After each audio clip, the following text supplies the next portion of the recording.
یاسر پیرزادہ لکھتے ہیں کہ کسی زمانے میں فلمی اداکاراؤں سے اخباری انٹرویو میں ایک سوال ضرور پوچھا جاتا تھا کہ اگر آپ کو فلموں میں بولڈ سین کرنے کو کہا جائے تو کیا آپ تیار ہو جائیں گی؟ جواب میں اداکارہ کہتی تھی کہ اگر اسکرپٹ کی ڈیمانڈ ہوئی تو ضرور کروں گی۔ اس زمانے کے فرسٹریٹڈ نوجوانوں کے لیے اخبار کا یہ جملہ ہی کافی ہوتا تھا۔ یاسر کہتے ہیں کہ یہ بات مجھے اس لیے یاد آئی کہ 80 یا 90 کی دہائی تک خواتین کا فلموں میں کام کرنا بے حد معیوب سمجھا جاتا تھا، بلکہ سچ پوچھیں تو ان کے لیے خاصے بیہودہ القاب استعمال کیے جاتے تھے، اور وجہ اس کی یہ تھی کہ زیادہ تر اداکارائیں لاہور اور ملتان کے اس خاص بازار سے آتی تھیں جو رقاصاؤں کے لیے مشہور تھے، اور یہ بات کسی سے ڈھکی چھپی نہیں تھی۔ اس خاص پس منظر کی وجہ سے فلمی دنیا میں کام کرنے والی خواتین پر ایک مخصوص ٹھپا لگ چکا تھا، جس سے کئی دہائیوں کے بعد اب کہیں جا کر چھٹکارا ملا ہے۔ آج کھاتے پیتے گھرانوں کی پڑھی لکھی خواتین بھی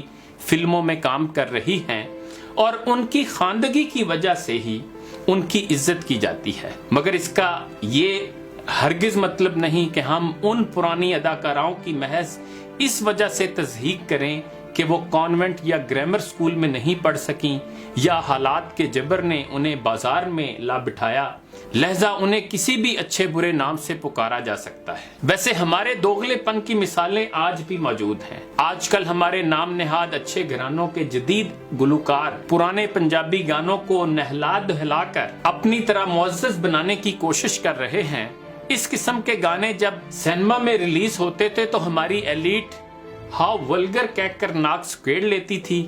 میشا شفیع گائے تو آرٹسٹ کہلائے، نصیبو لال گائے تو لچر پن کہلائے۔ ویسے آج کل کی اداکارائیں خاصی سمارٹ ہیں، انہیں اس بات کا اچھی طرح ادراک ہے کہ اب نادرہ اور گوری کا زمانہ نہیں رہا، یہ نیا دور ہے، یہ پیروں میں گھنگرو باندھ کر ویلن کے سامنے رقص کرنے کا دور نہیں۔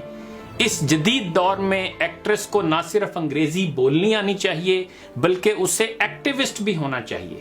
یہی وجہ ہے کہ آج کل کے اداکار مرد ہوں یا عورت جب کسی ٹی وی پروگرام میں مدعو کیے جاتے ہیں تو ان کے نام کے ساتھ اداکار اور سماجی کارکن یا سوشل ایکٹیوسٹ لکھا جاتا ہے۔ ہمیں ان کے نئے لقب پر کوئی اعتراض نہیں، بشرط یہ کہ یہ اداکارائیں اس لقب کی لاج بھی رکھیں۔ فی زمانہ کسی ایکٹریس کا اداکاری میں کمال پیدا کرنا اتنا ضروری نہیں جتنا ایکٹیویزم سیکھنا ضروری ہے۔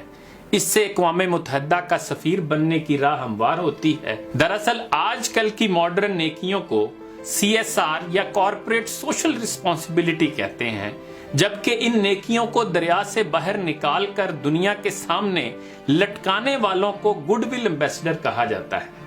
یہ اتنی حیرانی کی بات بھی نہیں، کیونکہ ہم ایسے دور میں جی رہے ہیں جہاں فیض کی انقلابی نظم ہم دیکھیں گے کو ایک مشروب بنانے والی عالمی کمپنی اپنی تشہیر کے لیے استعمال کرتی ہے، اور ہم اسے سامراج کے خلاف انقلاب سمجھ کر یوں سر دھنتے ہیں جیسے یہ بھی کوئی ایکٹیویزم ہو۔ اور اسی طرح آج کل کے اداکار جس کام کو ایکٹیویزم سمجھ رہے ہیں اس کا بھی ایکٹیویزم سے دور تک کا بھی کوئی تعلق نہیں۔ اگر آپ کو کہا جائے کہ ہندوستان میں کوئی اداکارہ بڑھ چڑھ کر BJP کی کشمیر پالیسی کی حمایت کرتی ہے یا ہندوتوا کا ایجنڈا آگے بڑھاتی ہے، مگر اس کے ساتھ ساتھ وہ عورتوں پر ہونے والے مظالم کی مذمت میں کسی ریلی میں بھی شرکت کرتی ہے، تو کیا آپ اس اداکارہ کو ایکٹیوسٹ کہیں گے؟ جی نہیں۔ ہندوستان میں حقیقی ایکٹیوسٹ اس خاتون کو کہا جائے گا جو بھارتی مقبوضہ کشمیر میں ہونے والی انسانی حقوق کی خلاف ورزیوں پر آواز اٹھائے گی، مظلوم مسلمانوں اور دیگر پسے ہوئے طبقات اور نچلی ذات والوں کے حقوق کے لیے جدوجہد کرے گی، RSS کی گنڈا گردی کے خلاف مزاحمت کرے گی، اور جامعہ ملیہ اسلامیہ میں مسلمان طلبہ کے ساتھ شانہ بشانہ کھڑی ہوگی۔ اب انہی مثالوں کو اپنے ہاں منطبق کریں اور دیکھیں کہ کون سی اداکارہ ایکٹیویزم کے اس معیار پر پورا اترتی ہے۔ ہم سب عورتوں اور بچیوں کے ریپ کی مذمت کرتے ہیں کیونکہ اس میں مخالفت والی کوئی بات نہیں۔ یہ ایسا ہی ہے جیسے ویٹیکن میں مسیحیت کا پرچار کرنا، اسی طرح کشمیر کے بارے میں بیان جاری کرنا بھی بہت آرام دہ ایکٹیویزم ہے۔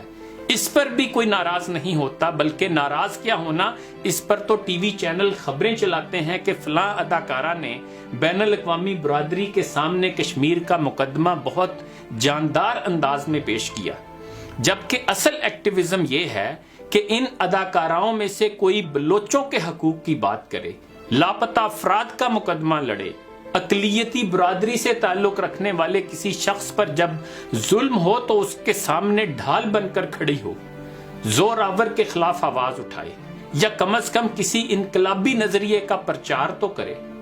یہ اداکارائیں ایسا کوئی ایک کام بھی نہیں کرتی، مگر چاہتی ہیں کہ انہیں ایکٹیوسٹ لکھا اور پکارا جائے، گوری یا نادرہ نہ سمجھا جائے، کیونکہ یہ پڑھی لکھی ہیں اور انگریزی میں ٹویٹ کر سکتی ہیں۔ شمالی کوریا میں جب کوئی شخص جابر حکمران کے سامنے کلمہ حق کہے گا تو وہ ایکٹیوسٹ کہلائے گا۔ چین کی کمیونسٹ پارٹی کے نغموں کی دھن پر ناچنے والی اداکارہ کو ہم ایکٹیوسٹ نہیں کہہ سکتے۔ سو پاکستانی اداکاروں سے ہماری درخواست ہے کہ آگے آئیں اور اصل ایکٹیویزم کریں، اور اگر یہ کام مشکل ہے تو پھر براہ کرم یہ ہومیوپیتھک ٹویٹس کرنا بند کریں۔ ریپ کے خلاف مظاہرہ کرنا قابل تحسین ہے، مگر کبھی لاپتہ افراد کے اہل خانہ کے ساتھ بھی بیٹھ کر دیکھیں کہ وہ کیا کہتے ہیں۔ ہو سکے تو ان کا بیان ری ٹویٹ ہی کر دیں، اور اگر اس میدان میں پر جلتے ہیں تو پھر یہ ایکٹیویزم کا ڈرامہ چھوڑ دیں، کیونکہ پاکستان میں بیٹھ کر زور آور کے بیانیے کو بڑھاوا دینے کو ایکٹیویزم نہیں کہتے، اسے ویلن کے سامنے گھنگرو باندھ کر رقص کرنا کہتے ہیں۔ کابل اجمیری نے کہا تھا، رنگ محفل چاہتا ہے ایک مکمل انقلاب، چند شعلوں کے بھڑکنے سے سحر ہوتی نہیں۔